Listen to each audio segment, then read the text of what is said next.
तो हमारी जो ये आर्थिक दुनिया है ना, ये कुछ बहुत ही बुनियादी नियमों पर चलती हैं। यही वो नियम हैं जो तय करते हैं कि भाई एक कप कॉफ़ी की कीमत क्या होगी या फिर देश की अर्थव्यवस्था कैसे चलेगी। तो चलिए अर्थव्यवस्था के इन्हीं आधार स्तंभों को जरा करीब से समझते हैं। तो चलिए शुरुआत एक बहुत ही आसान से सवाल से करते हैं। एक कप कॉफी की जो कीमत है वो आखिर तय कैसे होती है? और ये जानकर हैरानी होगी कि इस एक सवाल का जवाब हमें एक अकेले इंसान की पसंद से उठाकर सीधा ग्लोबल मार्केट तक ले जाएगा। ठीक है, तो सबसे पहले एकदम बुनियाद से शुरू करते हैं। ये अर्थशास्त्र, जिसे हम इकोनॉमिक्स भी कहते हैं, आखिर है क्या चीज? अगर एकदम सीधे साधे शब्दों में कहें तो अर्थशास्त्र एक तरह की पहेली सुलझाने जैसा है। देखिए, हमारी जरूरतें और हमारी जो इच्छाएं हैं वो तो अनगिनत है ना?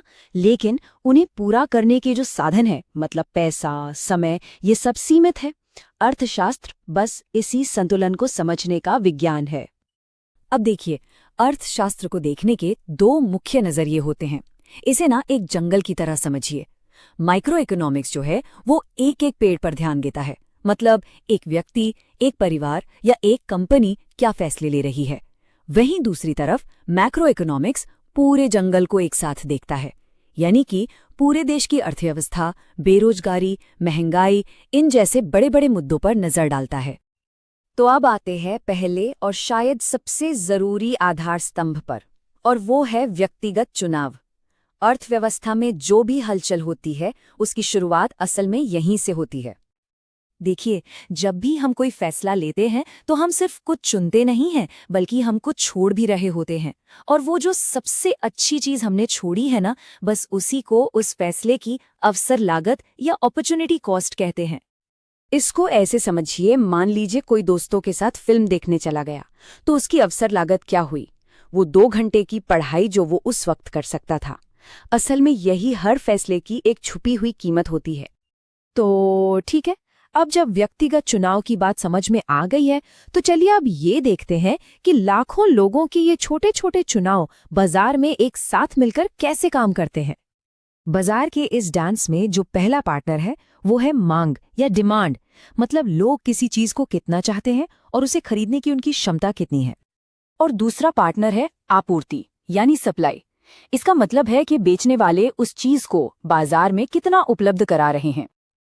और जब ये दोनों ताकतें यानी मांग और आपूर्ति एक दूसरे से मिलती हैं, तब जन्म होता है एक कीमत का।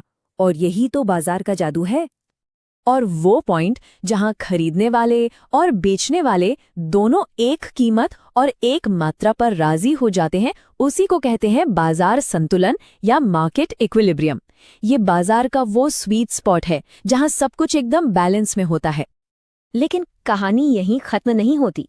देखिए, दूसरी चीजों की कीमतें भी हमारी मांग पर असर डालती हैं। जैसे सोचिए, अगर कॉफी महंगी हो जाए तो क्या होगा? लोग शायद चाय ज्यादा पीने लगेंगे। इन्हें कहते हैं सब्स्टिट्यूट गुड्स। और वहीं अगर पेट्रोल महंगा हो जाए तो कारों की मांग कम हो सकती है, क्योंकि ये हैं कॉम्प्लीमेंट्री गुड्स जो एक साथ इस्तेमाल होती हैं। तो अब सवाल ये उठता है कि कीमत बदलने पर मांग आखिर बदलती कितनी है? मतलब क्या कीमत जरा सी बढ़ने पर लोग खरीदना बंद कर देते हैं या फिर उन्हें कोई खास फर्क नहीं पड़ता? इसी चीज को मापने का जो तरीका है उसे इलास्टिसिटी कहते हैं।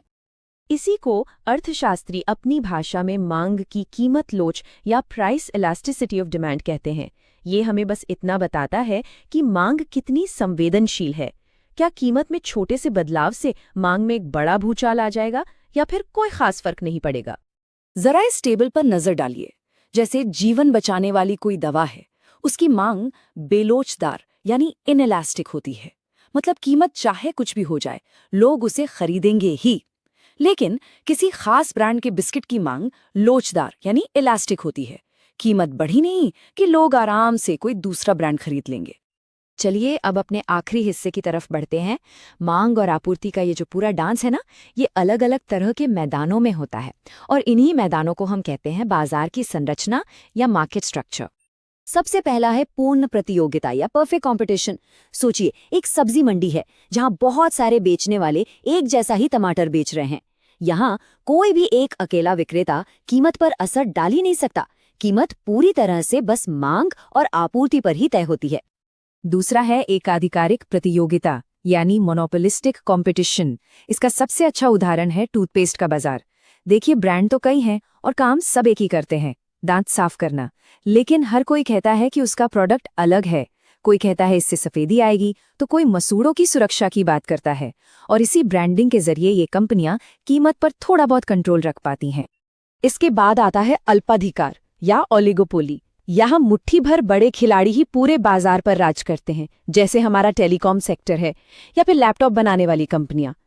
यहाँ एक कंपनी का लिया हुआ फैसला दूसरी कंपनियों पर सीधा और गहरा असर डालता है। और आखिर में आता है एकाधिकार यानी मोनोपोली। यहाँ पूरे बाजार को कंट्रोल करने वाला सिर्फ एक ही विक्रेता होता है। इसका सबसे बड़ा उदाहरण है भारतीय रेलवे। यहाँ कोई कंपटीशन नहीं है और वही अकेली कंपनी कीमत तय करती है। तो ये थे अर्थव्यवस्था के कुछ बहुत ही बुनियादी नियम। अब जब ये नियम साफ हैं, तो क्या अपने आसपास की दुनिया को एक बिल्कुल नई नज़र से देखा जा सकता है? एक कप कॉफी की कीमत से लेकर पूरे देश की अर्थव्यवस्था तक, हर जगह हर पल यही नियम काम कर रहे हैं। इस पर सोचिएगा जरूर।